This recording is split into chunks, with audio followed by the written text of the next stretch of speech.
जय हिंद फ्रेंड, हिंदी और प्राइड में आप सभी का स्वागत है। यहाँ पे देखिए, अब आधुनिक हिंदी साहित्य में जो है डॉक्टर नगेंद्र की किताब का जो देखे तो चतुर्थ अध्याय आधुनिक साहित्य से रिलेटेड है। इसमें हमने पिछली कक्षा में देखा कि इन्होंने आधुनिक उत्तर आधुनिक इन विमर्शों पे बात की है। उसके बाद संरचनावाद, उत्तर संरचनावाद, इन पर भी चर्चा की है। पिछले क्लास में हमने संरचनावाद को देखा, जो कि एक तरीके से जिसे हम अंग्रेजी शब्द स्ट्रक्चरलिज्म, उसका हिंदी पर्याय संरचनावाद है। और 1960 के दशक में ये बताया गया कि ये फ्रांस में विकसित हुआ एक बौद्धिक विश्लेषण था, जिसमें क्या था कि हर वस्तु का एक अवयव होता है, उसके अपने घटक होते हैं, उन घटकों के पारस्परिक संबंध होते हैं और प्रत्येक घटक एक और दूसरे घटक से जुड़ा होता है। तो दूसरी ओर पूरे अवयवी के साथ देखिए विवेचन की जो पद्धति है, जिसे संरचनावाद का नाम दिया गया, ये देने वाले कौन थे? तो हमने देखा था स्विस वैज्ञानिक थे। तो स्विस भाषाविद कहेंगे इनको बेसिकली, क्योंकि स्ट्रक्चरिज्म जो है वो पूरा ही जो है भाषा से संबंधित है। तो स्विस भाषाविद है, इनका नाम था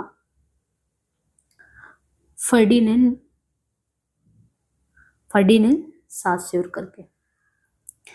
और इन्होंने कोर्स इन जनरल लिंग्विस्टिक, जो इनकी प्रसिद्ध कृति है, इसमें ये प्रस्तुत किया था। फिर उसमें हमने बताया था कि कैसे इन्हें भाषा के रूपों की बात की। एक लांग होता है और दूसरा पैरोल होता है। ला लांग को अंतर्वैयक्तिक भाषा व्यवस्था कहते हैं, ला पैरोल को व्यक्ति विशेष की भाषा कहा जाता है।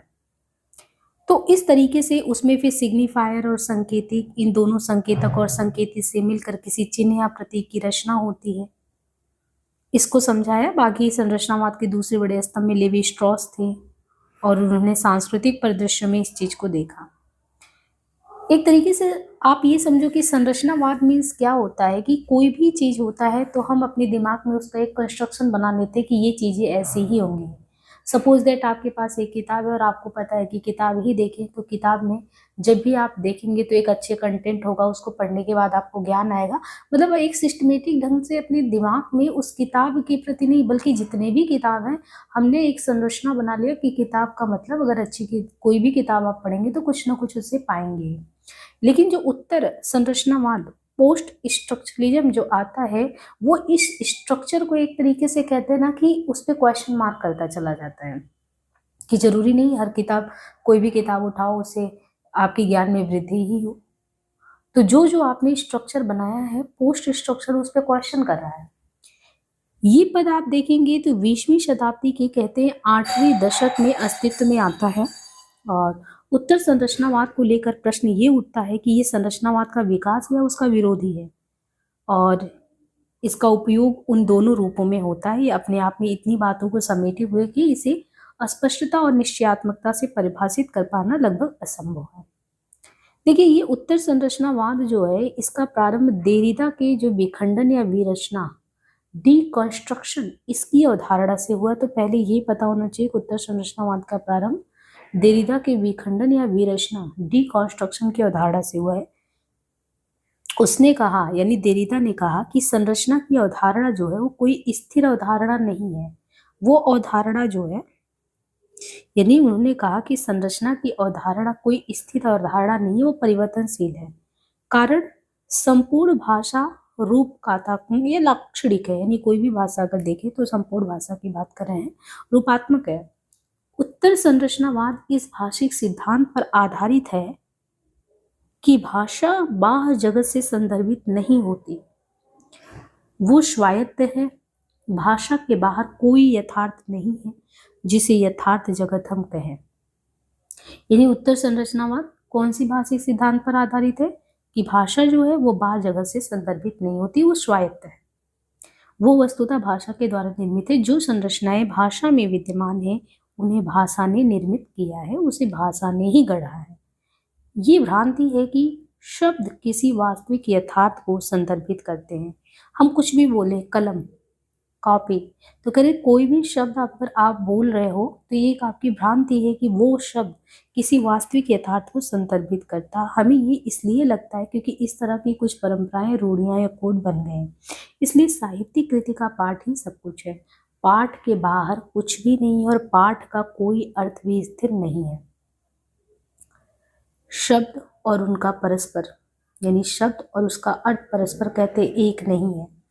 प्रत्येक शब्द अपने अर्थ के लिए दूसरे शब्दों पर निर्भर करता है। प्रत्येक शब्द का कोई अर्थ निकले, कह रहे हैं, वो दूसरे शब्दों पर अर्थ पाने के लिए डिपेंड होता है। शब्दों को अपने अर्थ के लिए पारस्परिक निर्भरता की श्रृंखला देखे तो अनंत है। और जो उत्तर संरचनावाद है उसकी मूल चिंता ये रही है कि शब्द किस प्रकार अर्थ श्रृंखला उत्पन्न करते और किस प्रकार ये अर्थ श्रृंखला भाषा और साहित्य के जटिल तत्व में क्रियाशील रहती है। यानी एक तो इन्होंने कहा कि कोई भी शब्द आप बोलो और सोचो कि उसी का अर्थ होता है, तो नहीं, हर एक शब्द दूसरे पे निर्भर करता है अर्थ देने के लिए। उत्तर संरचनावाद को जन्म देने और विकसित करने में जिन विचारकों की महत्वपूर्ण भूमिका रही है उनमें कौन है? उनमें है रोला बार्थ, लॉक देरिदा, जॉक लवा, जूलिया क्रिस्टावा और मिशेल फूको। ये नाम हमें याद रखने हैं, जैसे रोला बार्थ है, लॉक देरिदा है, जॉक लवा, जूलिया क्रिस्टावा, मिशेल फूको। ये प्रमुख हैं जो उत्तर संरचनावाद को जन्म देने का काम करते, विकसित करने का। अब जैसे देदरा है, इनका देन है विखंडनवाद, विरचनावाद। तो इनको देदरा की देन विखंडनवाद, विरचनावाद के रूप में जिस पर आगे विचार किया जाएगा। रोला बार्थ की 1970 में प्रकाशित कृति है एस जेड। अब देखिए, रोला बार्थ की 1970 में प्रकाशित कृति का नाम एस जेड है। उसमें उनकी उत्तर संरचनावादी स्थापनाएं सामने आती हैं इनकी कृति में। उसने अपनी 200 पृष्ठों की इस पुस्तक में, यानी जेड में, बाल्जाक की 30 पृष्ठों की उपन्यासिका शारासीन की व्याख्या दी है। अपनी इस पुस्तक में वो संरचना के स्थान पर पाठ को केंद्र में लाया है। उसने शुरुआत में ही कहा है कि विश्व की समस्त कहानियों की एक संरचना खोजना कष्टसाध्य भी है और अवांछित। अगर कह रहे हैं कि विश्व में जितनी भी कहानियां लिखी गई हैं उन कहानियों का कंस्ट्रक्शन अगर हम देखें एक जैसा है, तो ये कह रहे हैं कि कष्टसाध्य है, नहीं कर पाएंगे। लेकिन अगर उन कथात्मक कृतियों की घटना प्रस्तुति की समानताओं को खोजे, विशिष्ट कथाकृति का अध्ययन करें, तो शायद ये सार्थक है कि विशिष्ट कथाकृति के अध्ययन के आधार पर कुछ कृतियां समान रूप से मिल सकती हैं। लेकिन जब बात करें संरचना की, तो वो नहीं मिल सकती, वो कष्ट साध्य है। यहाँ भी उसका यथार्थवाद का विरोध बरकरार है। वो यथार्थवादी उपन्यास को बंद पाठ कहता है। क्या कहता है? जो यथार्थवादी उपन्यास वो बंद पाठ है, क्योंकि ऐसा उपन्यास पाठक को विशेष सीमित अर्थ और संदर्भों में बांध कर रखता है। वो उसे नए नए अर्थ निकालने के ना उत्साहित नहीं करता, ना छोड़ देता है। उसने पाठ के 2 प्रकार माने हैं, एक पाठ लेखकीय पाठ और एक पाठकीय पाठ है। लेखकीय पाठ सृजनशीलता का परिणाम होता है। यह आदर्श या प्रत्यय पाठ है जिसे अनंत प्रकार से पढ़ा जा सकता है और कोई भी पाठक ये दावा नहीं कर सकता कि उसने जो पढ़ा वही अंतिम पाठ है। दरअसल मूल पाठ को पढ़ने के लिए जितने कोड उपयोग में लाए जाएंगे उतने ही पाठकीय पाठ सामने आएंगे और इन कोडों की कोई सीमा नहीं है। इसलिए किसी भी मूल या लेखकीय पाठ की एकता कल्पना मात्र है। किसी मूल पाठ को पढ़ने का हमारा दृष्टिकोण, चाहे वह किसी विचारधारा, दर्शन, संस्कृति, समाज व्यवस्था, राजनीतिक तंत्र आदि में से किसी एक पर आधारित हो या एकाधिक पर, उसके अर्थ को बदलता और मूल पाठ की अद्वितीयता समाप्त हो जाती है। बार्थ ने सारासीन के विभिन्न पाठ विभिन्न दृष्टिकोण या विभिन्न कोटों का उपयोग करते हुए प्रस्तुत किए हैं। वो इन निष्कर्षों पर एकाएक नहीं पहुंचा। अपने चिंतन लेखन के प्रारंभिक दौर में इसने संकेत विज्ञान, सीमियोलॉजी को अपनाया। अपनी पुस्तक संकेत विज्ञान के मूल तत्व, एलिमेंट्स ऑफ सीमियोलॉजी 1965 में उसने अपनी यह स्थापना सामने रखी कि मानव संस्कृति के समस्त संकेत तंत्रों को संरचनावादी पद्धति से समझा जा सकता है। उनके अनुसार मानवीय संकेत तंत्रों में, जो मानव के संकेत तंत्र हैं, उनमें भाषा या कोई कृति गौड़ तंत्र है। मूल तंत्र तो इसमें होता अधिभाषा, जिसको कहते हैं मेटा लैंग्वेज, और एक जो मेटा लैंग्वेज या अधिभाषा है वो भी कहते हैं कि पूर्णतः वो भी स्वाधीन नहीं है, वो भी दूसरी अधिभाषाओं के प्रति उत्तरदायी है। अधिभाषाओं के पारस्परिक उत्तरदायित्व क्रम भी अनंत है और अधिभाषाओं के उत्तरदायित्व की ये अनंतता वहां तक जाती है जहां अधिभाषा भी निरर्थकता या शून्य में परिणित हो जाता है।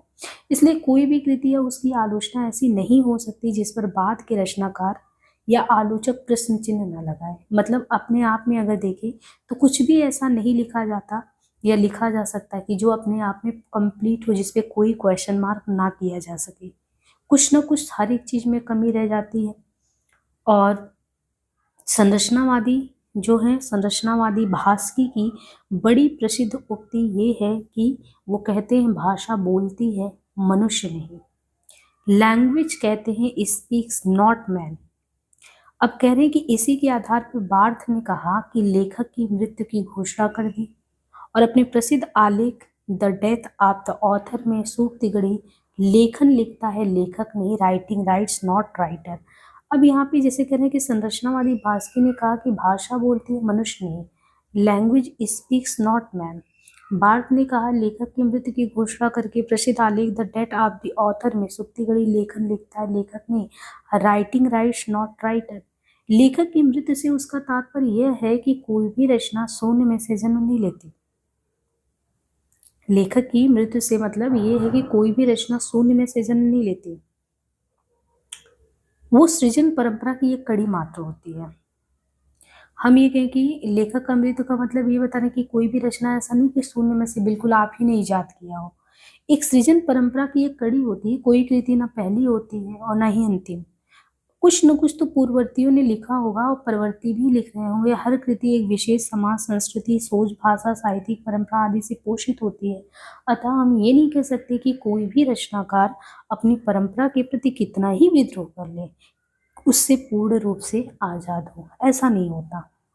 उसी अर्थ में रचना विशेष किसी विशेष रचनाकार की रचना ना होकर एक परंपरा की परिणति या रचना होती है। इसलिए किसी विशेष रचना के रूप में जो मूल पाठ हमें मिलता है, उपलब्ध होता है, उसका या उसके अर्थ का उस लेखक का नहीं और ना ही वो उसकी व्याख्या का एकमात्र अधिकारी है। इसलिए केंद्र में रचना स्थित होती है, रचनाकार नहीं। तो केंद्र में रचना स्थित होती है, रचनाकार नहीं। स्थूल रूप में देखें तो बार्थ की यह स्थापना नई समीक्षा की उस स्थापना से मिलती जुलती है कि विचार विश्लेषण का केंद्र मुद्रित शब्द होना चाहिए, कोई और चीज नहीं। लेकिन बार्थ तो नई समीक्षा का विरोधी था। उसकी तो यह भी स्थापना थी कि समस्त आलोचनात्मक दृष्टियां और निर्णय वस्तुतः जटिल राजनीतिक और विचारधारा के मुखौटे मात्र है। कोई भी आलोचनात्मक दृष्टि तटस्थ और विचारधारा निरपेक्ष नहीं होती है। यहाँ पे कह रहे हैं कि समस्त आलोचनात्मक दृष्टियां और निर्णय वस्तुतः जटिल राजनीतिक और विचारधारा के मुखौटे मात्र। कोई भी आलोचनात्मक दृष्टि तटस्थ और विचारधारा निरपेक्ष नहीं होती है। उसकी यह स्थापना मार्क्सवादी विचारधारा के निकट लगता है, लेकिन वह ना तो मार्क्सवादी और ना ही नए समीक्षकों की तरफ पूंजीवादी। वो आलोचक को महत्व देता है, रचना को आलोचक अर्थ देता है, और जो अर्थ आलोचक देता है वही रचना होती है। यानी कुल मिला के आलोचक सक्रिय रूप से रचना का अर्थ निर्मित करता है, वही उसे अस्तित्ववान बनाता है। The critic actively constructs the meaning, he makes the work exist. और पाठक या आलोचक किसी पाठ का जो अर्थ निकालते वो भी अंतिम नहीं है। किसी भी रचना को आप जितनी बार पढ़ेंगे उसमें उतनी बार नए अर्थ निकलेंगे। अभी देखिए, कंस्ट्रक्शन में एक चीज संरचनावादियों का सोच है, कोई भी चीज का एक संरचना होता है, उसी के आधार पे चीजें चलती हैं। जैसे हमने उदाहरण दिया कि एक पुस्तक पढ़ रहे हो, पुस्तक से आप मान के चल रहे हो कि पुस्तक पढ़ना मतलब कुछ ना कुछ ग्रहण करना। लेकिन उत्तर संरचनावादियों का कहना है कि देखो, अगर आप कोई लेखक कुछ भी लिख रहा है ना, उसका अर्थ भी आप निकाल रहे हो, तो वो अंत नहीं है। कुछ ना कुछ तो कोई भी चीज शून्य में से इजाद नहीं करता। इसका मतलब पहले भी कुछ लिखा गया और बाद में भी कुछ लिखा जा रहा है। आप ये नहीं कह सकते कि परंपरा से हट के बिल्कुल आपने कुछ नया ही इजाद कर दिया। आलोचक सक्रिय रूप से रचना का अर्थ निमित्त करता, वही उसे अस्तित्ववान बनाता है। और पाठक जो आलोचक किसी पाठ का जो अर्थ निकाले वो भी अंतिम नहीं है कि वही उसका। आप देखो, एक ही किताब को जितनी बार पढ़ोगे उत्तर संरचनावादियों का कहना उतना अर्थ निकालोगे। तो बार्थ संरचनावादियों और उत्तर संरचनावादियों के बीच की कड़ी है। उनकी स्थापनाओं में सत्यांश जरूर है, लेकिन उनकी स्थापनाएं अतिवादी, इससे इनकार नहीं कर सकते। उत्तर संरचनावादियों में जॉन लगा का महत्वपूर्ण स्थान है। वो नव फ्रायडवादियों की श्रेणी में आते हैं। उसने फ्रायड के इड यानी मूल काम तत्व को केंद्रीय माना और अहम यानी ईगो को वे केंद्रित किया। इस तरह उसने फ्रायड को नई तरह से पढ़ा और स्थापना सामने रखी कि अवचेतन का अस्तित्व ही नहीं होता, उसकी संरचना भी होती है जो मनुष्य की वृत्तियों और क्रियाओं का इतना और इस तरह प्रभावित करते उसका विश्लेषण किया जा सकता है। उसकी स्थापनाओं ने साहित्यिक आलोचना में विषय यानी सब्जेक्ट अर्थात व्यक्ति आलोचक को केंद्रीय महत्व किया और आलोच्य विषय ऑब्जेक्ट अर्थात कृति को गौड़। तो यहाँ पे अब दूसरी बात कर रहे हैं वार्थ के बारे में कि वार्थ जो है ये संरचनावादी उत्तर संरचनावादी के बीच की कड़ी है। इनके अलावा जॉक ला का महत्वपूर्ण स्थान है। कह रहे हैं कि वो नव फ्रायडवादियों की श्रेणी में आते हैं और फ्रायड का जैसे है इड यानी मूल काम तत्व को केंद्रीय मानते और अहम ईगो को भी केंद्रित। इस तरह उसने क्या किया, फ्रायड को नई तरह से पढ़ा। किसने? जॉक ला ने।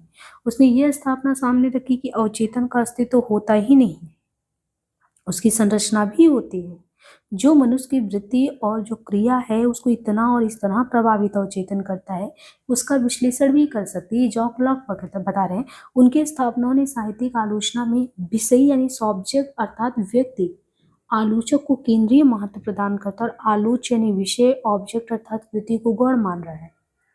वक्ता और उनके वक्तव्य के बीच जो अदृष्ट अंतराल है उत्तर संरचनावादियों ने उसी में प्रवेश किया। भाषा में संकेतकों का तंत्र पहले से विद्यमान रहता है किंतु वे अर्थवान तभी होते जब कोई व्यक्ति उनसे जुड़ता है। स्त्री, लड़की, प्रेमिका, पत्नी, माँ, छात्रा, परिचारिका आदि भाषिक संकेत पहले से विद्यमान है किंतु ये अर्थवान तभी होते हैं जब ये किसी विशेष व्यक्ति और संदर्भ से। तो देखिए स्त्री, लड़की, प्रेमिका, पत्नी, माँ, छात्रा, परिचारिका कह रहे हैं कि ये भाषिक संकेत पहले से ही विद्यमान होते हैं लेकिन ये अपना एक अर्थ तब रखते हैं जब ये किसी विशेष व्यक्ति और संदर्भ से जुड़ जाते हैं। किसी स्त्री का अर्थ पत्नी तब होगा जब वो किसी पुरुष से ब्याही होगी। स्त्री का अर्थ भी पुरुष के संदर्भ में ही निकलता है। ये अर्थ भी तभी निकलता है जब शिशु व्यक्ति बनता है और उसका अहम स्थापित होता है और वो मैं और अन्य के बीच अंतराल स्थापित करता है। इसका कारण ये है कि यथार्थ कल्पनात्मक और प्रतीकात्मक अभिव्यक्तियों में पूर्णता अट नहीं पाता, वह इन दोनों के अंतराल में होता है। व्यक्ति जब अपनी किसी प्रवृत्ति को तुष्ट करने का प्रयास करता है तो प्रवृत्ति पूर्णता तुष्ट ना होकर नई आकांक्षाओं को जन्म देती है और ये नई आकांक्षाएं संकेतकों की एक श्रृंखला का रूप धारण कर लेती है। क्योंकि व्यक्ति जब अपनी आकांक्षाओं को अभिव्यक्त करता है तब उसकी अवचेतन दखल अंदाजी करता रहता है। इसलिए भाषिक स्तर पर आकांक्षाओं की अभिव्यक्ति संरूपकों और लाक्षणिक प्रयोगों के रूप में होती है। आप देखो कभी भी जो आपकी इच्छा आकांक्षा है उसको आप व्यक्त करना चाहते हो तो कह रहे हैं कि अवचेतन मन। देखिए चेतन क्या होता है कि सब कुछ सामने से कह देना, तो उसमें बहुत सारी हम कहते हैं चाहे सामाजिक दबाव हो कोई भी स्तर हो हम पूर्ण रूप से व्यक्त नहीं कर पाते चीज़ों को। कह रहे हैं कि भाषिक स्तर पे जब आप अभिव्यक्त नहीं कर पा रहे हो तो लाक्षणिक प्रयोग दे के व्यक्त करो। इसी प्रकार भाषा की मानव मस्तिष्क और भाषा की संगति का नया मार्ग बनाती है और इस तरीके से ये कहते हैं जॉन लॉक के अनुसार अचेतन मन की संरचना भाषा की संरचना जैसी है। उसने फ्रायड के सिद्धांतों की नई व्याख्या सास्यूर के शब्द बंधों के आधार पर की। इनके कारण साहित्य भी मनोविश्लेषण के समान केंद्रीय महत्व की चीज बन गया। इनकी तरह ही जूलिया क्रिस्टावा ने भी साहित्यिक अध्ययन के लिए मनोविश्लेषण शास्त्र का सहारा लिया। उसने साहित्यिक अर्थविज्ञान पर काम करते हुए यह स्थापना सामने रखी कि जिन चीजों को जीवन में औचित्यपूर्ण एवं सुसंगठित माना जाता है उनके सामने अनौचित और विघटन का संकट बराबर बना रहता है। कारण कोई भी व्यक्ति पूर्णतः सुसंगठित इकाई नहीं होता। व्यक्ति सुगठन को उसकी कामना या वासना बराबर विघटित करती रहती है। सुगठित व्यक्ति की पहचान है उसकी सुगठित वाक्य रचना, लेकिन इस सुगठित वाक्य रचना को काव्य भाषा बराबर विघटित करती रहती है। इसका दूरगामी परिणाम ये होता है कि सामाजिक राजनीतिक तंत्र व्यक्ति को जितना नियंत्रित करता है, कामना प्रेरित व्यक्ति सामाजिक राजनीतिक तंत्र को अंदर ही अंदर उतना ही अस्थिर और विघटित करता रहता है। इसमें काव्य भाषा की बड़ी महत्वपूर्ण भूमिका होती है। जब प्लेटो ने अपने आदर्श गणराज्य से कवियों को निकाल बाहर करने की बात कही थी तब काव्य भाषा की इसी शक्ति को स्वीकार किया गया था। जूलिया क्रिस्टावा तो यहाँ तक मानती हैं कि जब सामाजिक तंत्र बहुत ज्यादा जटिल और संहिताबद्ध हो जाता है तब काव्य भाषा के द्वारा ही क्रांति लाना संभव होता है। लेकिन इस क्रांति के संभव होने में सबसे बड़ी बाधा वह बुर्जुआ आचरण है जो हर नई और क्रांतिकारी चीज को अपनाकर उसे निष्प्रभ और निष्प्रभावी बना देता है। उत्तर संरचनावाद में जूलिया क्रिस्टावा का योगदान इस रूप में है कि उसने मानव मन, समाजतंत्र, वाक्य विज्ञान और काव्य भाषा के पारस्परिक संरचनात्मक संबंध और प्रभाव की सैद्धांतिकी को निर्मित किया। तो यहाँ पे जूलिया क्रिस्टावा के बारे में बताया गया कि इन्होंने किस तरीके से जो है मानव मन का, समाजतंत्र का, वाक्य विज्ञान का, उनको उनके पारस्परिक संरचनात्मक संबंध के प्रभाव की सैद्धांतिकी को निर्मित किया। पेरिस के कहते एक शिक्षा संस्थान कॉलेज द फ्रांस में history of system of thought, विचार प्रणालियों का इतिहास के प्रोफेसर हैं मिशेल फूको। उन्होंने अपने उत्तर संरचनावादी चिंतन के केंद्र में विमर्श को रखा। किसको? विमर्श को। विमर्श यानी डिस्कोर्स। डिस्कोर्स से उनका तात्पर्य होता है विचार, अभिवृत्ति, दृष्टिकोण, धारणाएं, ये सब कुछ। अब इनका क्या कहना है? मिशेल फूको का कहना है कि विमर्श वो हिंसा है जो हम चीजों के प्रति बरतते हैं। Discourse is a violence that we do to things. उनकी मूल स्थापना नीत्शे के सत्य, कामना, विल टू पावर के सिद्धांत पर आधारित है। नीत्शे मानता था कि हम चीजों को जो है वस्तुपरक या तटस्थ दृष्टि से नहीं देखते, अपितु आत्मपरक दृष्टि से देखने लगते हैं। जब हम ये नीत्शे कह रहे हैं कि अगर हम वस्तु को जो है वस्तुपरक दृष्टि से ना देखे, वस्तुपरक तटस्थ से नहीं देखे, आत्मपरक दृष्टि से देखते हैं, फलतः चीजें जैसी है वैसी हमें दिखती नहीं, क्योंकि हम उसमें भावात्मक या आत्मपरक दृष्टि से देखने की कोशिश करते हैं। तो अपितु जैसी हमें उन्हें देखना चाहिए वैसा ही दिखाई देता है। मतलब हम जैसा चाहते हैं वैसा देखने लगते हैं, जैसा वो है नहीं देखते। हम तथ्यों को अपने लक्ष्यों के अनुरूप ढाल लेते हैं। तो विमर्श का लक्ष्य क्या है? यही है। इसलिए विचारों या अवधारणाओं का कोई रैखिक विकास क्रम नहीं खोजा जा सकता। इस संदर्भ में दो एपिस्टीम ज्ञान धाराओं की अवधारणा उन्होंने प्रस्तुत की। एक धारा उन्होंने 17वीं शताब्दी से प्रारंभ होने वाली नवशास्त्रवादी धारणाओं, न्यू क्लासिकल थॉट की, जिसका आज मनुष्यों के लिए कोई अर्थ नहीं है। लेकिन 19वीं शताब्दी से चलने वाली आधुनिक ज्ञानधारा मॉडर्न एपिस्टीम ने वस्तुतः विषय और विषयी, ऑब्जेक्ट और सब्जेक्ट दोनों रूप में मनुष्य को जन्म दिया है। जैसे ही भाषा की पदार्थ से और प्रकृति की सामान्य से भिन्नता, यानी जैसे ही भाषा की पदार्थ से और प्रकृति की सामान्य से भिन्नता स्पष्ट हुई, वैसे ही मानव विज्ञानों की संभावनाएं उजागर हो गई। जैसे मानव विज्ञानों का प्रारंभ खोजा जा सकता है, वैसे ही उनका अंत भी खोज सकते हैं। फूको ने समाजशास्त्र और मनोविज्ञान की गंभीर सीमाओं का उद्घाटन किया। समाजशास्त्र और मनोविज्ञान की क्या सीमा है, फूको ने ये रखा और स्थापित किया कि जैसे इन मानव विज्ञानों ने मानव को निर्मित किया, वैसे ही मनोविश्लेषण शास्त्र जिसे मानव विज्ञानों के द्वारा मानव को विनिर्मित किया जा सकता है।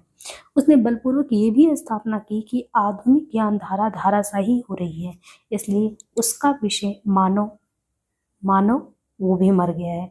अपनी बात की रचनाओं में उसने अपनी इन स्थापना को और स्पष्ट किया। उसने निष्कर्ष निकाला कि मनुष्य सत्ता शक्ति के हाथ की कठपुतलियां हैं। जैसे कैदी होता है जो जेल का निर्माण कार्य खुद करता है, वैसे ही हम भी समाज में स्वयं अपनी कारा निर्मित करते हैं।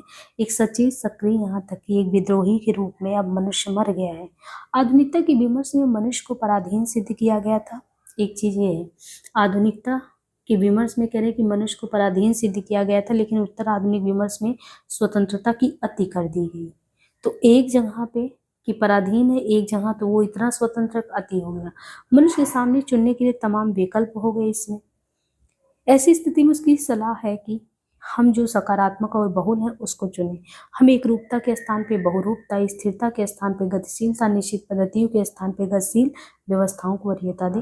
उसने इस बात की ओर भी संकेत किया कि आगे का रास्ता स्त्रीवाद, समलैंगिकता तथा इसी प्रकार के अन्य सामाजिक आंदोलनों का रास्ता है।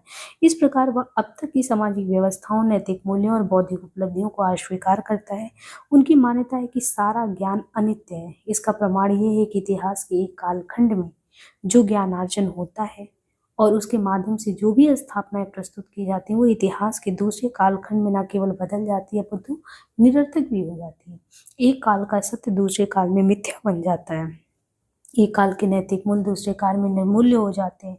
एक काल में सही माने जाने वाली समाज व्यवस्था दूसरे काल में गलत हो जाती है। इसलिए इतिहास विमर्शगत परिवर्तनों की एक श्रृंखला मात्र है, कोई अस्थायी, अपरिवर्तनशील, शाश्वत सत्य नहीं है। इस दृष्टि से उसने पाठात्मक यानी टेक्सचुअलिटी की तुलना में विमर्श को ज़्यादा महत्व दिया। तो मतलब एक कंक्लूजन भी निकाले हैं कि इतिहास विमर्शगत परिवर्तनों की एक श्रृंखला, कोई अस्थायी चीज़ तो है नहीं, और विमर्श को ज़्यादा महत्व दिया है। संसार में राजनीतिक, सामाजिक और विचारधारात्मक शक्तियों का खेल चलता रहता है, और ये शक्तियाँ विमर्श के द्वारा अपने प्रयोजन के अनुकूल अपने लक्ष्य की सिद्धि के लिए विमर्श के द्वारा पाठ का अर्थ या व्याख्या करती रही हैं। इसलिए ऐसा कोई विमर्श भी नहीं है जो पूर्ण या अंतिम सत्य हो। हर विमर्श कम या अधिक शक्तिशाली है, सत्य या असत्य है। फूको की इसी स्थापना के संदर्भ में एडवर्ड सईद ने पाश्चात्य प्राच्य विद्या विशारदों की कटु आलोचना की। इन प्राच्य विद्या विशारदों ने पूर्व की वैचारिक, साहित्यिक, आध्यात्मिक तथा सांस्कृतिक उपलब्धियों और बौद्धिक प्रवृत्तियों की गलत व्याख्या करके पूर्व वालों को हीन सिद्ध किया और पश्चिम वालों को श्रेष्ठ। इस प्रकार उत्तर संरचनावादियों की मुख्य समस्या संकेतक और उनके अर्थ के द्वंद्व की है।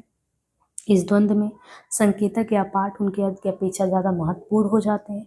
संकेतक और उनके अर्थ के बीच व्याघात उत्पन्न करने वाली अनेक चीजें हैं, साथ ही शक्ति का खेल भी है जो उपलब्ध ज्ञान असिद्ध कर देता है। इसलिए उत्तर संरचनावादी केवल प्रश्न उठाते हैं, उनका कोई समाधान प्रस्तुत नहीं। देखिए, उत्तर संरचनावादी केवल प्रश्न उठाते हैं, उनका कोई समाधान नहीं देते। उनके प्रश्न उठाने के आधारों और प्रक्रियाओं में भी बड़ी विविधता देखने को मिलता है। अब इसके बाद अगर आप देखें तो जो टॉपिक यहाँ पे शुरू होता है वो विखंडनवाद या विरचना, यानी ये डीकंस्ट्रक्शन, ये क्या है? विखंडन या विरचना उत्तर संरचनावाद का ही अंग है। तो पहले यही क्लियर हो गया कि ये उत्तर संरचनावाद का ही अंग है, किंतु इसके जन्मदाता जो है जॉक देरिडा, उनकी प्रखर प्रतिभा के कारण इसकी चर्चा विवेचना अलग से होती है।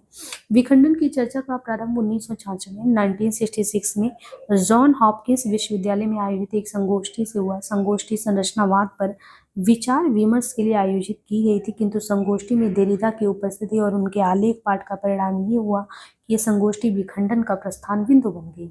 1967 में देरिडा की 3 पुस्तकें of grammatology, writing and difference, the speech and phenomena एक साथ प्रकाशित हुई, और विखंडन फ्रांस में नहीं अमेरिका में भी चर्चा का केंद्रीय विषय बन गया। अमेरिका में इसे लोकप्रिय बनाने में येल विश्वविद्यालय के साहित्य आलोचकों की महत्वपूर्ण भूमिका थी।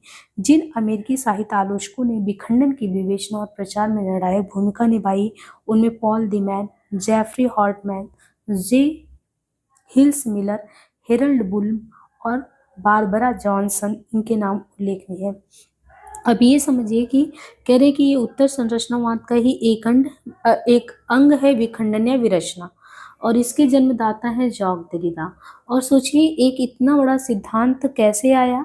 चर्चा जो है विखंडन की चर्चा करें 1966 में जॉन हॉपकिंस विश्वविद्यालय में एक संगोष्ठी होता है, और संगोष्ठी का विषय होता है संरचनावाद। लेकिन क्योंकि देरिडा जैसे एक ऐसे प्रभावशाली व्यक्ति वहां पे अपनी बात को रखते हैं कि वो पूरा जो संरचनावाद पे केंद्रित संगोष्ठी था वो मुड़कर संगोष्ठी विखंडन के प्रस्थान बिंदु के रूप में आता है। और इस तरह 1967 में देरिडा की 3 पुस्तकें of grammatology, writing and difference, speech and phenomena आता है। अब ये सिर्फ वहीं पे नहीं, फ्रांस में ही नहीं, अमेरिका में भी विषय बनता है येल विश्वविद्यालय के आलोचकों के द्वारा। और उनमें बता रहे हैं कि जिन्होंने इसको प्रसारित किया पॉल दीमैन है, जेफरी हॉर्टमैन है, जे.एस. मिलर है, हेरल्ड ब्लूम है, बारबरा जॉनसन है। ये लोग जो है ये नई समीक्षा की बंदी से मुक्त होना चाहते थे। इन्होंने ये अनुभव किया था कि किसी कृति का अर्थ एक ही और अंतिम नहीं होता। देखिए समझिए, कॉमन बात है, कोई भी कृति है कह रहे हैं कि उसका एक अर्थ और एक ही अंतिम अर्थ नहीं होता। भाषा की प्रतीकात्मक व्यवस्था कृति के अर्थ को उत्पन्न भी करती है और उसे निरस्त भी कर देती है। इसलिए ये अर्थ के खुलेपन के पक्षधर थे। किसके? अर्थ के खुलेपन के। किंतु अपनी सोच को ये कोई नाम नहीं दे पा रहे थे, तभी इन्हें देरिडा का विखंडन मिला और उन्होंने उसे अपना कर अपने अपने ढंग से उसे समझा, व्याख्यायित किया। देरिडा ने सीधी सीधी और बहुत सोच विचार कर विखंडनवाद की स्थापना की हो ऐसा नहीं है। असल में उसने विभिन्न पाठों को जिस तरह से पढ़ा और उनकी व्याख्या दी, उनके दौरान उसने विभिन्न शब्द प्रस्तावित किए। इन शब्दों में डीकंस्ट्रक्शन के अलावा डिफरेंस, स्पेसिंग, ट्रेस आदि शब्द भी थे। प्रारंभ में इनमें से कोई भी एक शब्द केंद्रीय या मास्टर शब्द नहीं था। किसी रचना की व्याख्या करते समय या किसी पाठ टेक्स्ट को पढ़ते समय ऐतिहासिक, दार्शनिक और धारणात्मक या विमर्शात्मक संदर्भानुसार इनमें से जब जो शब्द उपयुक्त लगा तब उस शब्द का उपयोग कर लिया गया। किंतु इनमें से जो डिकॉन्स्ट्रक्शन विखंडन शब्द है वो चल पड़ा और देरिदा तथा अन्यों ने इसे अपने अपने ढंग से व्याख्यायित करना शुरू कर दिया। विखंडन की व्याख्याओं का ये क्रम आज तक चल रहा है। इसलिए स्वयं देरिदा ने लिखा कि मुझे ये भरोसा नहीं है समानता की विखंडन एक साहित्यिक पद्धति के रूप में काम कर सकता है। मैं पाठ पद्धति के विचार के प्रति सतर्क हूँ। पठन के नियम वो विशेष पाठ तय करता है जिसे पढ़ा जा रहा है। देखिए, पठन के नियम जो है, पढ़ने के नियम क्या हो, वो विशेष पाठ तय करता है जिसे पढ़ा जा रहा है। इसका अर्थ ये नहीं है कि हम पाठ के प्रति समर्पित हो जाएं अथवा निष्क्रिय भाव से उसकी पुनर्प्रस्तुति करें, उसे मात्र दोहराएं। इसका अर्थ ये है कि हम पाठ के समादेश के प्रति निष्ठावान रहे, चाहे वो उसके प्रति हिंसा ही क्यों न हो। ये समादेश एक पाठ से दूसरे पाठ में भिन्न होंगे। इस पठन की कोई एक पद्धति निश्चित नहीं की जा सकती। इस अर्थ में विखंडन कोई पद्धति नहीं है। यदि विखंडन कोई पद्धति नहीं है तो है क्या, और यदि पद्धति है तो किस अर्थ में है? इन प्रश्नों का कोई सीधा साधा उत्तर संभव नहीं है। इसे देरिदा के सोच के क्रमिक विकास और उस दौरान की गई उनकी स्थापनाओं के द्वारा ही कहते हैं कि समझा जा सकता है। देरिदा ने अपने पूर्ववर्ती दार्शनिकों, भाषा वैज्ञानिकों, मनोवैज्ञानिकों, अगर इन सब के उसमें देखें, देरिदा ने अपने पूर्ववर्ती दार्शनिकों, भाषा वैज्ञानिकों, मनोवैज्ञानिकों आदि की स्थापनाओं को संदेहवादी, नकारवादी नहीं, उस दृष्टि से देखना प्रारंभ किया और पाया कि, यानी देरिदा अपने पहले के जो दार्शनिक हैं, मनोवैज्ञानिक हैं, भाषा वैज्ञानिक, उनकी स्थापनाओं को संदेहवादी दृष्टि से देखना शुरू किया और पाया कि निश्चितता, अस्मिता और सत्य की पारंपरिक कसौटियों के लिए ये जरूरी है कि अवधारणाएं और सोपानी क्रम तय हो। ये तभी संभव होगा जब उन तथ्यों को या तो दबा दिया जाए या भुला दिया जाए जो अवधारणाएं या सोपानी क्रमों की निश्चितता, पहचान और सच्चाई को अस्थिर करें। इसके कारण विचार, अविचार, ऑन थॉट में कभी कभी अविचारणीय में बदल जाते हैं।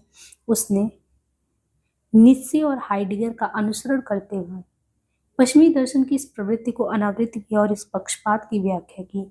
इसे उसने शब्द केंद्रिता, लोगोसेंट्रिज्म कहा। शब्द केंद्रिता के दो पक्ष हैं, एक केंद्रिता और दो केंद्र के रूप में शब्द। लोगोस यूनानी भाषा का शब्द है जिसका अर्थ है शब्द, लेकिन इसकी व्यंजना तर्क सम्मता और प्रज्ञा भी है। कभी कभी वह ब्रह्मांड में व्याप्त बौद्धिक सार तत्व का भी द्योतक है। प्रारंभिक ईसाइयों ने पारंपरिक शास्त्रीय दर्शन के स्थापन के रूप में ईश्वरीय शब्द को अग्रसर किया और प्रज्ञा के सिद्धांत को विस्थापित कर सर्जक दिव्योक्तियों को स्थापित किया। उन्होंने कहा कि ईश्वर ही पूर्ण है, वही निरपेक्ष अस्तित्व, उसका शब्द अर्थ का स्रोत भी और उसकी प्रामाणिकता का प्रतिमान भी, इसलिए वही स्वतः पूर्ण विमर्श है। शब्द ब्रह्म की कल्पना भारतीय परंपरा में भी विद्यमान है। शब्द का प्रभाव बड़ा दूरगामी रहा है। उच्चरित शब्द को लिखित शब्द पर वरीयता प्रदान की गई है। उच्चारण जो किया जा रहा है, कह रहे उच्चरित शब्द को लिखित शब्द पर वरीयता दी गई है। लिखित शब्द की प्रामाणिकता पर संदेह किया गया है। तो उच्चरित शब्द जो है, उच्चारण जो किया गया उसको लिखित शब्द वरीयता दी गई है और लिखित शब्द की प्रामाणिकता पर संदेह किया गया है। उच्चरित और लिखित शब्द का भेद जो है ये यूनानी परंपरा में भी रहा है। मनुष्य की स्वतः पूर्णता और निरपेक्षता की आकांक्षा, अर्थ के प्रति उसकी दृष्टि, पूर्ण ज्ञान और मूल सत्य की खोज, अस्तित्व के प्रति उनकी अभिवृत्ति सुगठित इकाई के रूप में जो या आत्मज्ञाता चेतना की खोज के रूप में दिखाई पड़ती है। वो ऐसे अस्तित्व की उपस्थिति चाहता है जो स्वतः पूर्ण हो और स्वतः प्रमाणित हो। इस तरह उपस्थिति या अस्तित्व, ये क्या है? ये शब्द केंद्रितता का परम मूल्य है जो प्रत्येक आदर्शवाद की धुरी है। इसका परिणाम ये होता है कि अर्थ की बहुलता और विविधता निर्विकल्प रूप से समाप्त हो जाती है। इसके प्रति देरिदा जो है वो संदेहशील है। उसने पहले से चली आ रही जो भी अवधारणा है उनको लट दिया। एग्जाम्पल के लिए, उच्चरित शब्द को लिखित शब्द पर वरीयता की स्थापना को अपने तीक्ष्ण तर्कों से भेद कर उसने ये सिद्ध किया कि उच्चरित शब्द में लिखित शब्द की कुछ विशेषताएं पहले से होती हैं, इसलिए लेखन उच्चारण की प्रतिकृति है। शब्द केंद्रितता पर विचार की ऐसी अवधारणात्मकता है जो केंद्र, उद्भवसार आदि की खोज के प्रति सक्रियता को शांत कर देती है। देरिदा ने इस बात का भी उद्घाटन किया कि किसी केंद्र या सत्य के प्रति उन्मुख पद्धति, संरचना, रूप या अवधारणा उन चीजों को दबा देती है जो संरचना के तर्क सम्मत विधान के लिए अनिर्धारणीय होते हैं, लेकिन वही चीजें जो अनिर्धारणीय है, जो किसी स्थापना की पहचान और तर्कसम्मतता के विरोधी हैं, उनकी संरचना को मुखरित भी करते हैं। ये विरोधी दमी चीजें संरचना विशेष का ही अंग है। ये चीजें उस संरचना या अवधारणा में पहले से होती हैं, लेकिन इन्हें स्वीकार सत्य या औचित्य से अलावा असुविधाजनक मानकर दबा दिया जाता है।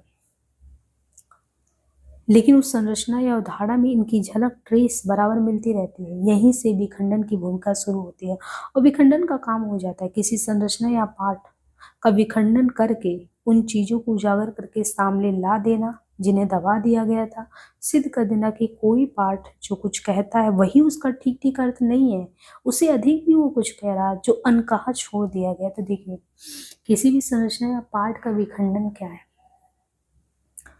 उन चीजों को उजागर करना, सामने ले आना जो उसमें लगता है कि दबा दिया गया हो, और ये भी सिद्ध कर देना कि पाठ में जो आपको लग रहा है, जो कहा जा रहा है, ठीक ठीक उसका वही अर्थ नहीं है, बहुत कुछ है बिटवीन द लाइंस जो अनकहा है।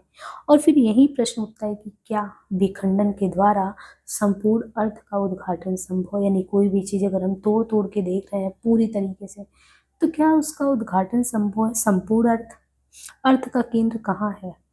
देरिदा का उत्तर है कि ये संभव ही नहीं है, कि अर्थ का केंद्र कहीं नहीं है। उसका यह उत्तर सास्यूर की इस स्थापना से प्रेरित है कि संकेतक,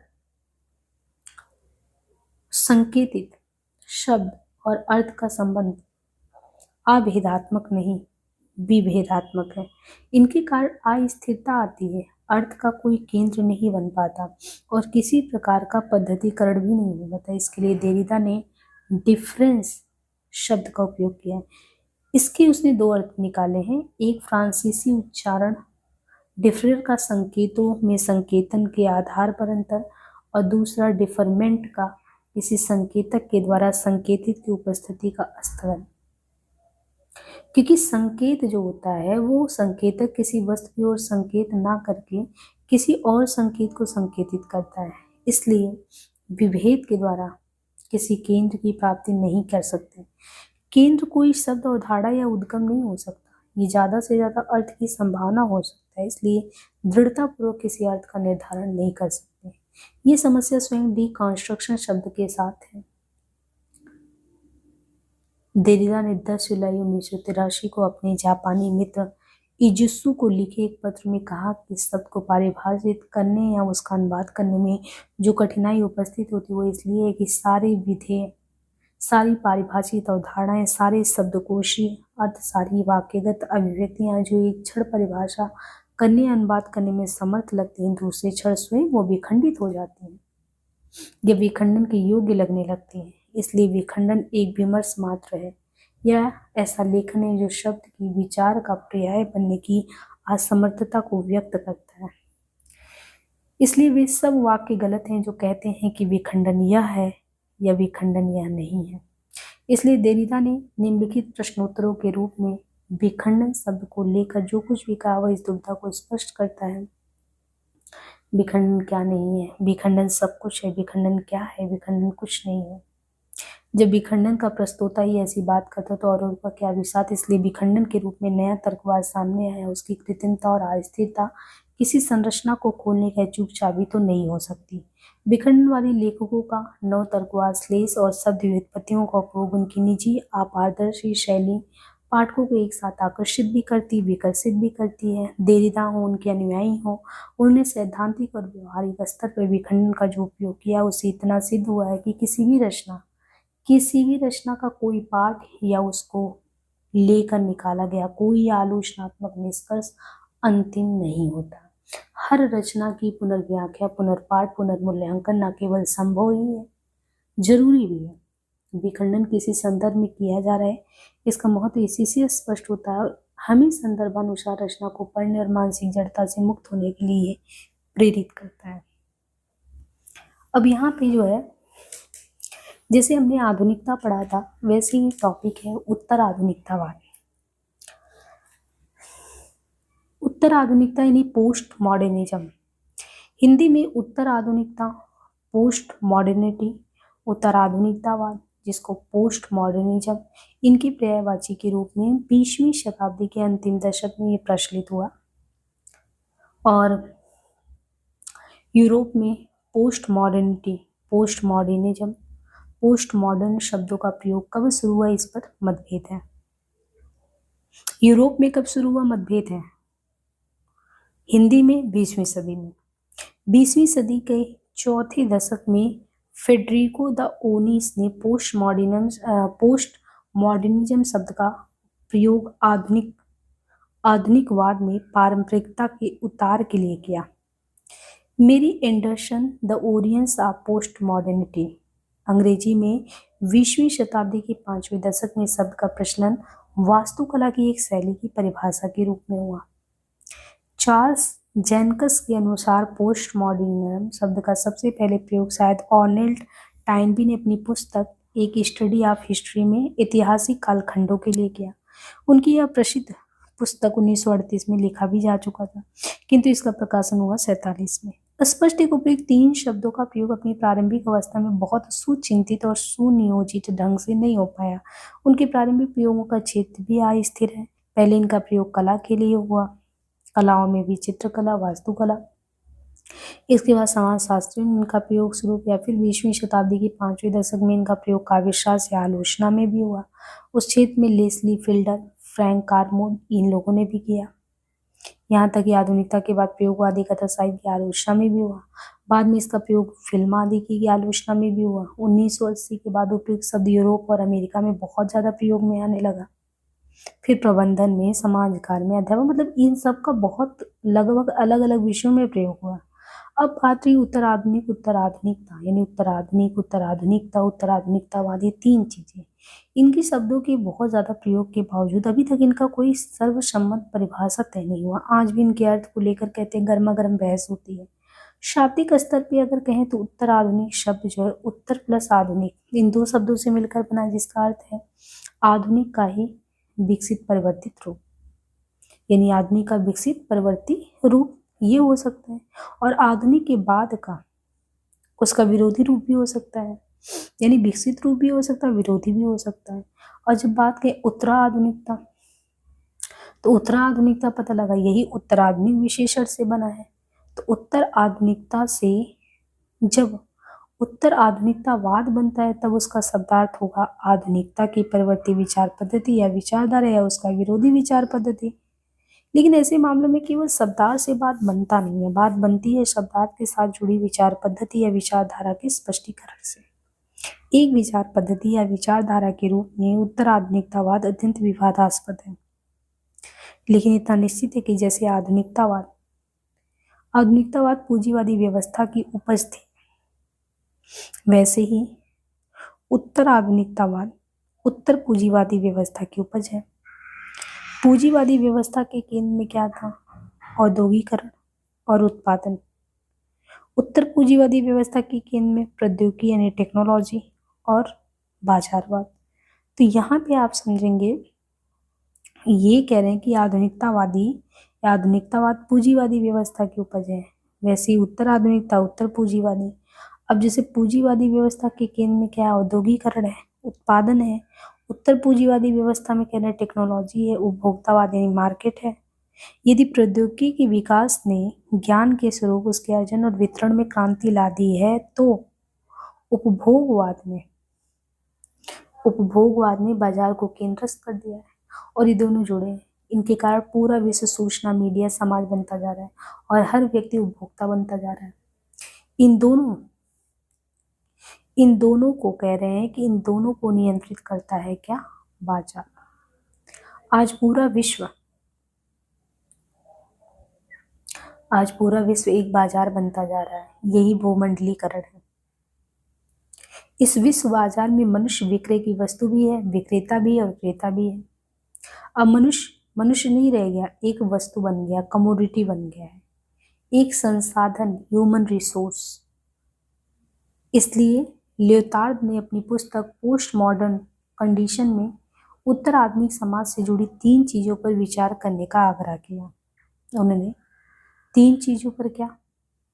20वीं शताब्दी के उत्तरार्ध में विज्ञान प्रौद्योगिकी के विकास में भाषिकी ने महत्वपूर्ण भूमिका अदा की।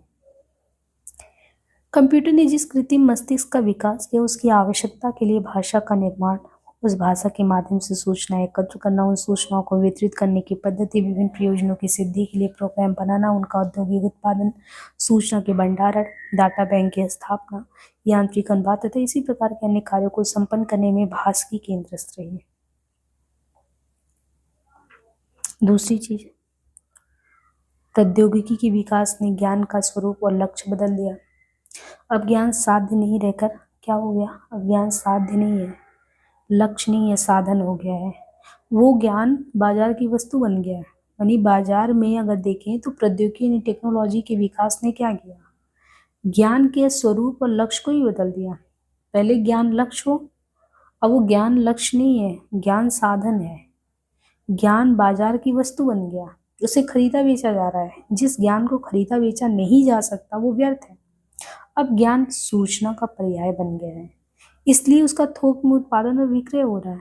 वो ज्ञानार्जन करने वाले व्यक्ति के व्यक्तित्व का अभिन्न अंग नहीं है। अब ज्ञान नियंत्रण नहीं करता, वो नियंत्रित होता है। ज्ञानार्जन, ज्ञान संचय और ज्ञान वितरण जितना लघु रूप धारण करते जा रहे हैं, उनका उतना ही महत्व और मूल्य बढ़ता जा रहा है। शिक्षा के क्षेत्र में मानविकी, समाज विज्ञान और सैद्धांतिक भौतिक विज्ञानों की अपेक्षा प्रौद्योगिकी का बढ़ता महत्व इस प्रवृत्ति का घोतक है। आज आइंस्टीन महत्वपूर्ण नहीं है, बिल गेट्स महत्वपूर्ण है। तो आज जो खोज रहा है उससे ज्यादा हर एक चीज को कि वो मार्केट में कैसे चीजें आ रही हैं, ज्ञान सूचना का पर्याय है। तीसरा इसमें कह रहे हैं कि उत्तर आधुनिक समाज में वही ज्ञान सार्थक है जिसे वैद्युत मस्तिष्क में संचित किया जा सके और जिसे बाजार में बेचकर आप पैसे कमा सकें और जिनके माध्यम से शक्ति भी अर्जित कर सकें। जो ज्ञान मानव व्यक्तित्व को संपन्न बनाने की दृष्टि से अर्जित या विकसित हो, वो तो उत्तर आधुनिक के लिए निरर्थक। हम लोग क्यों मानते हैं उत्तर आधुनिक समाज में कह रहे हैं ज्ञान सार्थक तभी है जब आप उससे धनार्जन कर पाओ, शक्ति अर्जित कर पाओ। आप ये सोचो ज्ञान हम इसलिए अर्जित कर रहे हैं अपने व्यक्तित्व को संपन्न बनाने के, वो तो निरर्थक है उत्तर आधुनिकता वालों के लिए। ज्ञान के इस स्वरूप परिवर्तन ने विश्व का चित्र ही बदल दिया। जिन कारखानों में उत्पादन करने के लिए शारीरिक श्रम करने वाले मजदूर या तकनीशियन होते थे, उन कारखानों में उनका स्थान आज कंप्यूटर, कंप्यूटर चालित यंत्र, कंप्यूटर संचालित यंत्रक ले रहे हैं। पहले शारीरिक श्रम से होता था। उत्पादन बढ़ रहा है लेकिन रोजगार घट रहा है। ये स्थिति उत्पादन के स्तर पर ही नहीं, वितरण के स्तर पर भी है। बाजार में बैठे खुदरा व्यापारी का स्थान वे बड़े बड़े मॉल ले रहे हैं, जिनमें बड़ी पूंजी लगी है, जिनमें एक ही स्थान पर दुनिया भर की हर चीजें हैं और जिनमें बिक्री करने में मनुष्य की अपेक्षा यंत्रों की भूमिका ज्यादा है। अस्पष्टता ज्ञान शक्ति का पर्याय बनने लगा है। इसका प्रभाव एक ही समाज के विभिन्न मानव समुदाय पर ही नहीं पड़ रहा है, अभी तो विभिन्न देशों की सापेक्ष शक्ति और संबंधों पर भी पड़ रहा है। जो देश ज्ञान के इस नए स्वरूप और उनके संचय वितरण की प्रौद्योगिकी में जितने संपन्न है उतने ही शक्तिशाली हैं। अब शक्तिशाली और दुर्बल राष्ट्रों की कसौटी भौतिक क्षेत्र और संसाधन उतने नहीं है जितना ये नया टेक्नोलॉजी जो है, नया ज्ञान है, अगर वो आपके पास है तब आप आगे हैं। अब देशों में पारस्परिक प्रतिस्पर्धा नए ज्ञान और प्रौद्योगिकी पर नियंत्रण को लेकर होगी। विश्व व्यापार WTO की गतिविधियों ने इसे सिद्ध करना प्रारंभ भी कर दिया। इसलिए कहा जाता है ज्ञान स्वाभाविक या तटस्थ नहीं है, अपितु सत्ता संघर्ष की उपज है। इसलिए अगला विश्व युद्ध ज्ञान पर नियंत्रण के लिए लड़ा जाएगा और ज्ञान के द्वारा लड़ा जाएगा। ज्ञान के स्वरूप की इस नवीनता को ध्यान में रखकर ही लियोटार्ड ने ज्ञान के दो रूपों की चर्चा की है, ज्ञान या वैज्ञानिक ज्ञान या आख्यान। ये दोनों ज्ञान रूप परस्पर विरोधी और प्रतिस्पर्धी। ज्ञान का अर्थ भौतिक विज्ञानों से संबंध तर्क और प्रमाणों से सिद्ध ज्ञान है। आख्यान नैरेटिव के तहत सांस्कृतिक परंपराएं, देवमालाएं, मिथक, दर्शन, दंत कथाएं, सामाजिक नैतिक मूल्यबोध, सौंदर्य बोध आदि। CP स्नो ने जब दो संस्कृतियों की बात की थी तब ज्ञान की इसी विभाजन को रेखांकित किया। इनमें से वैज्ञानिक ज्ञान को यथार्थ माना गया जबकि आख्यान को अयथार्थ। यानी अगर आप वैज्ञानिक ज्ञान रखते हैं तो वही तो सच्चा ज्ञान है, वही यथार्थ है, और आख्यान तो अयथार्थ है। आधुनिक काल में वैज्ञानिकों ने आख्यान या विज्ञानेतर यानी विज्ञान से इतर ज्ञान को अर्ध बर्बर, अर्ध सभ्य, पुरातन पंथी, पिछड़ा ये समाना है।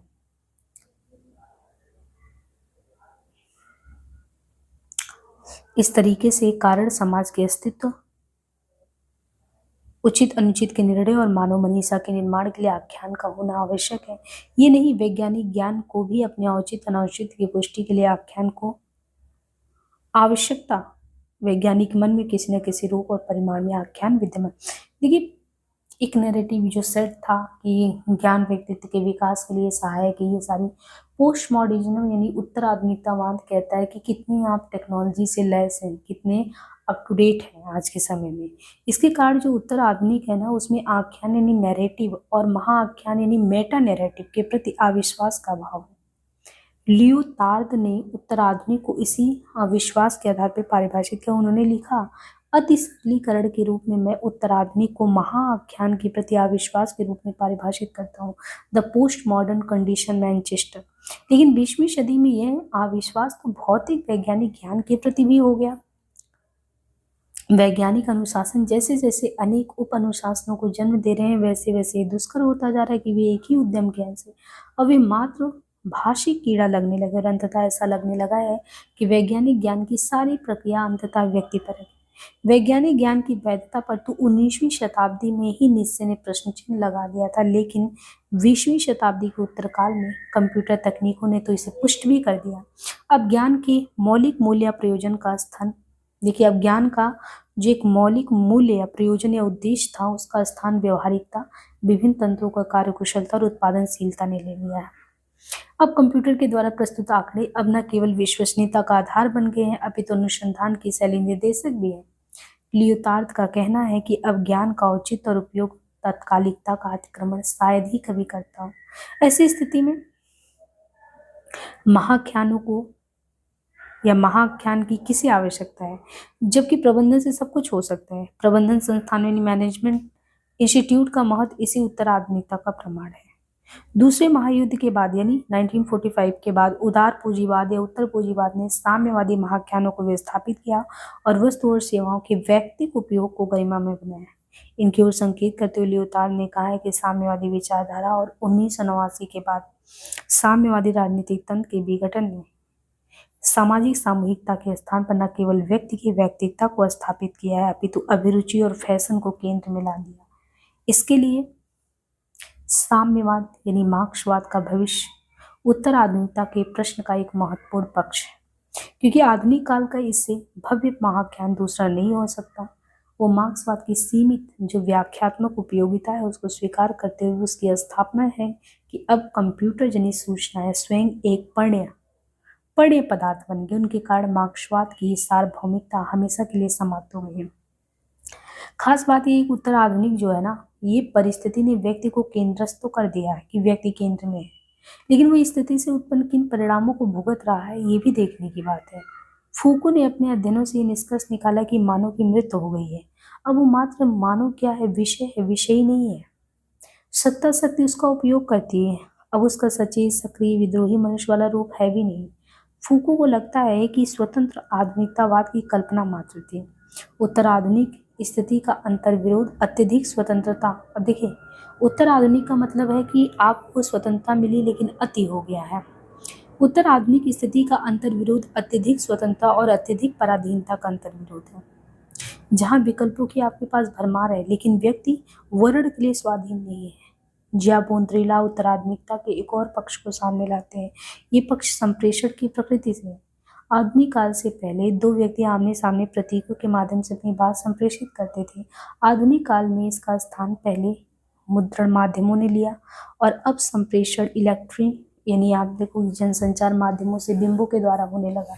दूर दूर तक फैले विषम विकसित समाज तक फिल्म संग्रंथन मोन्टाज के माध्यम से विशेष प्रभाव उत्पन्न होने लगे। संप्रेषण की इस प्रक्रिया में क्रांतिकारी रूप से यथार्थ की समझ बदली। यथार्थ परंपरागत अर्थ में यथार्थ नहीं रहा। उत्तराधुनिक यथार्थ परायथार्थ यानी हाइपर रियलिटी है, जिसमें पदार्थ और उनके प्रतीकों का अंतर भी गायब हुआ। हम तक संप्रेषित होता है संप्रेषणीय वस्तु या पदार्थ का प्रतिरूप या बस छल रूप, प्रतिरूप या छल रूप, सिमुलेक्रा। ये प्रतिरूप स्वयं संदर्भित होते हैं। संप्रेषित प्रतीक संप्रेषणीय वस्तु से विच्छिन्न होता है। टीवी पर जो भी आपको दिखता है विज्ञापन, उन विज्ञापनों में जो भी वस्तु दिखाई नहीं जाती जिसे विज्ञापित किया जाता है, ये अर्थहीनता की अभूतपूर्व स्थिति। ऐसा लगता है यथार्थ और अयथार्थ आपको पता ही नहीं दरअसल क्या सही है क्या गलत है, जो आभासित हो रहा है वर्चुअल के माध्यम से। वर्चुअल और रियलिटी का माध्यम उसका अंतर भी समाप्त हो गया है। इस स्थापना में आंशिक सच्चाई एक पूरा समाज तो नहीं, लेकिन जितना समाज उत्तराधुनिक स्थिति में पहुंच गया उसमें उल्लास का स्थान गहरे अवसाद ने और आशा का स्थान गहरी निराशा ने लिया। इसलिए उत्तर आधुनिक समाजों के अनेक बौद्धिकों का अतीत मोह यानी नॉस्टैल्जिया प्रबल हो रहा है। लेकिन इस अतीत मोह का प्रतिफलन होगा क्या, इस किसी के सामने स्पष्ट नहीं है। उत्तर आधुनिकता की अवसाद और हताशा का मुख्य कारण ये है कि आधुनिकता तक विकसित प्रायः सभी महाख्यान द्वंद्वात्मक निरपेक्ष सत्य मानव स्वातंत्र वर्गहीन शोषण मुक्त समाज ये सब खंडित हो गया। एकीकृत विश्व समाज की परिकल्पना भी खंडित हो गई। इस समय जो विश्व समाज अस्तित्व में वो विखंडित है, बहुलतावादी व संपूर्ण है। ये सब है। उत्तर आधुनिकता संबंधी चिंतन अभी ना तो अपनी अंतिम परिणति पहुंचा, ना ही उसका कोई केंद्रीय एकीकृत रूप सामने आया। उसने जितने प्रश्न पैदा किए हैं उतने उत्तर प्रत्युत नहीं किए हैं, और उत्तर आधुनिकता संबंधी तमाम ऊहापोह के बावजूद ये मौलिक प्रश्न अभी भी अनुत्तरित है कि ये मान लेने पर कि उत्तर आधुनिकता ने आधुनिकता की संभावनाओं को समाप्त कर दिया है। क्या हमारे सामने विभिन्न चीजों की मृत्यु की घोषणा करने के अलावा और कोई विकल्प नहीं है? क्या मनुष्य की सारी शब्द केंद्रित क्रियाएं ऊर्जा विहीन या अमृत हो गई? क्या मानव सभ्यता के सामने अवसाद और हताशा के अलावा और कुछ है भी नहीं? मनुष्य की हजारों वर्षों की सभ्यता और संस्कृति की यात्रा का इतिहास तो यही सिद्ध करता है कि उत्तर आधुनिकता के अवसाद और हताशा जैसे दुष्चक्रों में वो अनेक बार फंसा है। उसने खंड प्रलय, महाप्रलय सबका साक्षात्कार अनेक बार किया, लेकिन वो पूरी तरह पराजित या अमृत तो कभी नहीं हुआ। उसने परिस्थिति के सामने अपने को अनेक बार विवश और निरुपाय भी पाए। इस बार भी उत्तर आधुनिक परिस्थिति के सकारात्मक पक्षों का दोहन करेगा और नकारात्मक पक्षों पे विजय। तो मतलब किसी भी उत्तर आधुनिक में देखिए अतिशय की बात की जा रही है कि हर एक चीज में, जैसे टेक्नोलॉजी, हर चीज में आपको पता ही नहीं चलता। आप कोई भी चीज, जैसे बाजारवाद इतना हावी आप पे हो गया है कि आप ना कुछ भी यथार्थ में समझ ही नहीं पा रहे हो कि सच क्या है झूठ क्या है।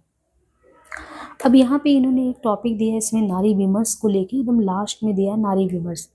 तो नारी विमर्श में बताया गया कि नारीवाद या नारी विमर्श जो है फेमिनिज्म या फेमिनिस्ट डिस्कोर्स, ये भी एक विमर्श ही है। इसका प्रारंभ कब हुआ इसके संबंध में भी विद्वानों में सुनिश्चित एक मत नहीं है। कुछ लोगों के अनुसार इसका प्रारंभ कहते हैं 19वीं शताब्दी में हुआ, जब पश्चिमी स्त्रियों के मताधिकार और पाश्चात्य संस्कृति में स्त्रियों के योगदान पर चर्चा हुई। तो ये डिस्कोर्स कब शुरू हुआ नारीवाद वाला? कह रहे हैं कि 19वीं सदी में जब पश्चिमी स्त्रियों के मताधिकार और पाश्चात्य संस्कृति में स्त्रियों के योगदान पर चर्चा होने लगा। लेकिन वास्तविकता तो ये भी है ना कि स्त्री विमर्श जो है ये 20वीं शताब्दी की देन है। 20वीं शताब्दी में भी कुछ लोग इसका प्रारंभ मानते हैं कि फ्रांसीसी लेखक जो सिमोन दी बुआ की पुस्तक द सेकेंड सेक्स 1949 के प्रकाशन से, और कुछ मानते हैं कि मैरी एलमन की पुस्तक थिंकिंग अबाउट वीमेन 1968 के प्रारंभ से। लेकिन ज्यादातर विद्वान इस तरह के किसी वर्ष विशेष को स्त्री विमर्श का प्रस्थान बिंदु मानना उचित नहीं समझते। क्यों? क्योंकि 20वीं शताब्दी में इससे पहले भी स्त्री की एक अलग पहचान है, उसका स्वतंत्र अस्तित्व है और उसके अधिकारों की समस्याओं को उठाया गया है।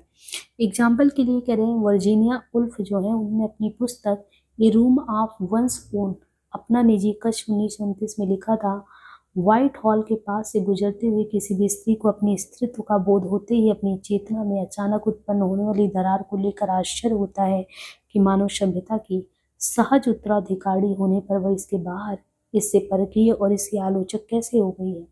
वर्जीनिया उल्फ की इस पुस्तक ने यूरोप और अमेरिका के स्त्री विमर्श को ही नहीं, भारतीय स्त्री विमर्श को भी प्रभावित किया।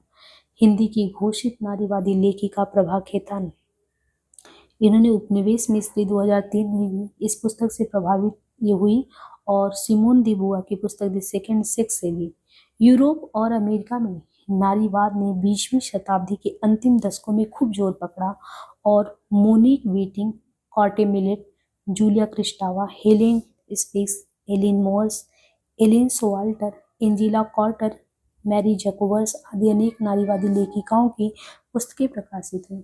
हिंदी में अगर बात करें नारी विमर्श ने तो 20वीं शताब्दी के लगभग अंत में जोर पकड़ा। अनेक लेखिकाएं हिंदी में भी नारी विमर्श में सक्रिय हैं, जिनमें बाधाओं के बावजूद नई औरत उषा महाजन का 2001 में, स्त्री सरोकार आशा रानी बोरा 2002, हम सभ्य औरतें मनीषा का 2002, स्त्रीत्व विमर्श समाज और साहित्य क्षमा शर्मा 2002, स्वागत है बेटी विभा देवश्री 2002, स्त्री घोष कुमुद शर्मा 2002, औरत के लिए औरत नासिरा शर्मा, खुली खिड़कियां मैत्रेयी पुष्पा 2003, उपनिवेश में स्त्री प्रभा खेतान जी का है।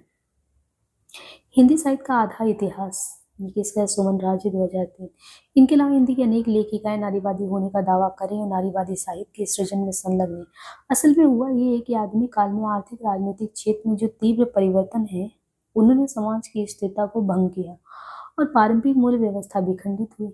इनके कारण बृहद समाज के बदले छोटे छोटे सामाजिक समूह और व्यक्तियों का महत्व बढ़ा है और उन्होंने अपनी भी स्वतंत्रता, अलग पहचान और महत्व को मनवाने का प्रयत्न किया है। पश्चिमी नारीवादी के अलावा अगर देखें समलैंगिक, अश्वेत और हाशिए पर पड़े अन्य वर्गों ने भी अपनी अलग पहचान बनाने के प्रयास किए हैं, जिनके परिणाम स्वरूप वहाँ अनेक नई सिद्धांत की अस्तित्व में आई। हिंदी में नारीवाद के अतिरिक्त दलित विमर्श ने भी प्रमुखता पाई। नारी विमर्श हो या दलित विमर्श, सैद्धांतिकी के स्तर पर अभी ऊहापोह की ही अवस्था है। राजनीति, समाजशास्त्र, मनोविज्ञान, जीव विज्ञान आदि के क्षेत्रों में भी स्त्री विमर्श संबंधी सैद्धांत की निर्माणावस्था में है। साहित्य के क्षेत्र में उसके मुख्य सरोकार पारंपरिक पाठ पद्धति के स्थान पर नई पाठ पद्धति की खोज और पाठ पद्धति की राजनीति में हस्तक्षेप है। पाठ पद्धति में परिवर्तन हमारी विश्व दृष्टि और हमारे अनुभव को बदल सकता है। स्त्री विमर्श से संबंधित साहित्यिक सैद्धांतिकी मोटे तौर पर निम्नलिखित स्थापनाओं को आधार बनाकर चली है।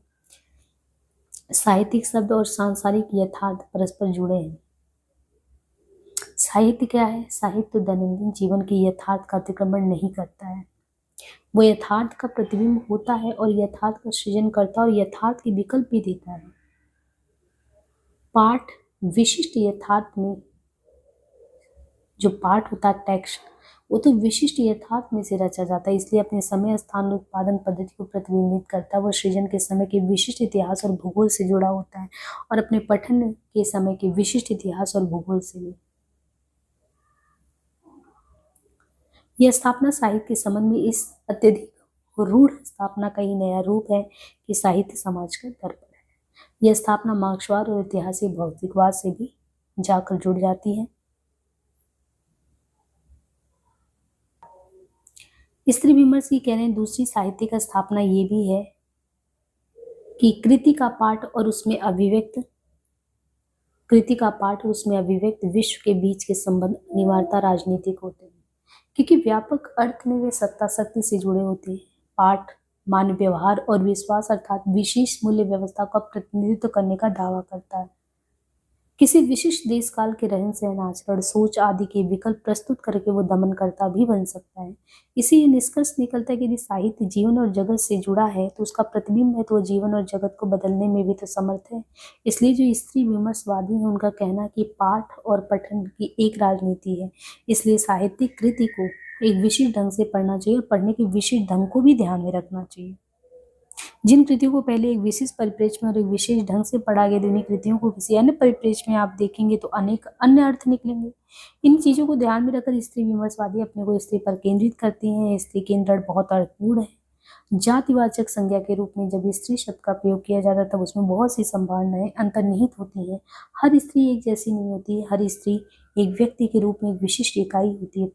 फिर प्रत्येक स्त्री जीवन के विभिन्न मोड़ों पर और स्थितियों में अलग अलग, वो एक ही जीवन में अनेक स्त्री जीवन जीती है। स्त्री के अनेक चेहरे हैं, फिर भी स्त्री पर अपने को केंद्रित करना स्त्री विमर्शकों का मुख्य सरोकार है। मार्क्सवादियों की स्थापना है कि आर्थिक स्थितियां, प्रतिस्पर्धा और मनुष्य के दमन शोषण पर आधारित है। स्त्रीवादी मानते हैं कि स्त्री आर्थिक दमन शोषण के साथ ही अन्य प्रकार के दमन शोषण का भी तो शिकार हुई है। सामाजिक संरचनाएं उसे शिक्षा और रोजगार के उचित अवसर नहीं दे रहा, उसका शारीरिक स्तर पे दमन शोषण हो रहा है। बच्चे जन्ना, उन्हें पालना स्त्री का काम है। पुरुष की तुलना में शारीरिक रूप से दुर्बल होने के कारण उसे मारा पीटा जाता है, उसके साथ बलात्कार होता है। सांस्कृतिक स्तर पर उसे दमन शोषण का शिकार बनाया जाता है। यौन शुद्धता, सतीत्व के मूल स्त्री से जुड़े हैं। स्त्री को पतिव्रता हो, पुरुष को पतिव्रती होने का कोई जरूरत नहीं है। मनोवैज्ञानिक स्तर पर भी स्त्री का दमन शोषण हो रहा है। स्त्रियों के पास पुरुषों जैसा सबल तन, मन और मस्तिष्क नहीं है। सुंदरता, कोमलता, समर्पण ये सब उनके गुण हैं। शक्ति, कठोरता, साधन ये सब पुरुष के गुण हैं। गोदान के कहते हैं कि 15वें परिच्छेद में विमेंस लीग में दिए गए अपने भाषण में प्रोफेसर मेहता स्त्री और पुरुष के गुण अवगुणों का जो विवरण देते हैं उसे स्त्री विमर्शक आसानी से स्त्री के मनोवैज्ञानिक दमन शोषण के प्रमाण के रूप में प्रस्तुत कर सकते हैं। स्त्री पुरुष का मौलिक अंतर शताब्दियों से चली आ रही अवधारणा का ही यह सूत्रात्मक निष्कर्ष है कि पुरुष में स्त्री के गुण आ जाते हैं तो वह महात्मा बन जाता है और स्त्री में पुरुष के गुण तो उल्टा। सिमोन दी बुआ ने अपनी पुस्तक द सेकंड सेक्स में इस अवधारणा का खंडन किया। उनकी स्थापना की बचपन से लेकर युवावस्था तक उसे जिन स्थितियों में रखा गया, जो शिक्षा दीक्षा दी जाती है, उसके कारण स्त्री पुरुष से भिन्न हो जाती है। स्त्री और पुरुष के जिन भिन्न और परस्पर विरोधी गुणों की बात की जाती है वे मौलिक या प्राकृतिक गुण नहीं है, तो मानव सभ्यता की देन है। जिस मानव सभ्यता ने स्त्री और पुरुष की गुणात्मक भिन्नता को जन्म दिया वो पितृसत्तात्मक मानव सभ्यता है। इस मानव सभ्यता में पिता शासक नियंता होता है। नारीवादियों का कहना है कि पितृसत्ता घर, राज्य, धर्म संस्था, कानून, शिक्षा, कर्मस्थल, सांस्कृतिक संस्थान सभी जगह तो सक्रिय है। यहाँ तक कि वो स्वयं स्त्रियों में भी सक्रिय है, क्योंकि पितृसत्तात्मक समाज में स्त्रियां भी यदि देखें तो पितृसत्तात्मक समाज में स्त्रियां भी उन मूल्यों को आत्मसात कर लेती हैं जो पितृसत्ता संस्थानों के द्वारा उनके सामने परोसे जाते हैं। इन पितृसत्तात्मक संरचनाओं की बात मार्क्सवादी और मनोविश्लेषणवादियों ने भी की है, लेकिन नारीवादियों ने स्त्री पर पड़ने वाले इनके प्रभाव पर स्वयं को केंद्रित किया कि कितना प्रभाव पड़ता है। उनका मानना है कि कोई भी दमनकारी संरचना जितना स्त्री को प्रभावित करती है उतना पुरुष को नहीं। वे इन दमनकारी संरचनाओं का यथार्थ रूप सामने लाना चाहते हैं और इन्हें बदलना चाहते हैं। नारीवादी साहित्य सैद्धांतिकी का उपयोग भी इसके लिए करते हैं। उनके अनुसार पढ़ना, लिखना, चिंतन करना, आलोचना करना, इन सबका लक्ष्य एक ही है, अर्थात जो भी दमनकारी संरचना उनके यथार्थ का उद्घाटन और उन्हें बदलना। नारीवादी स्वयं को उन सैद्धांतिकों के साथ इसलिए जोड़ते हैं जैसे मार्क्सवाद, मनोविश्लेषणवाद, रंगभेद संबंधी सिद्धांत की, उत्तर उपनिवेशवादी सिद्धांत की, समलैंगिकता संबंधी सिद्धांत की। वैसे ही नारीवादी, उनका मानना है कि नारी और पुरुष के बीच जो विषमता है ना, उस विषमता की पक्षधर और नारी का शोषण और दमन वाली जो संरचना उसको बदला जाए। हिंदी में नारीवाद की जो सुगबुगाहट शुरू हुई निसंदेह पश्चिम से ही प्रभावित है, इसलिए कई बार पश्चिमी नारीवादियों की स्थापनाओं की अनगूंज हमें उनमें सुनाई देती है।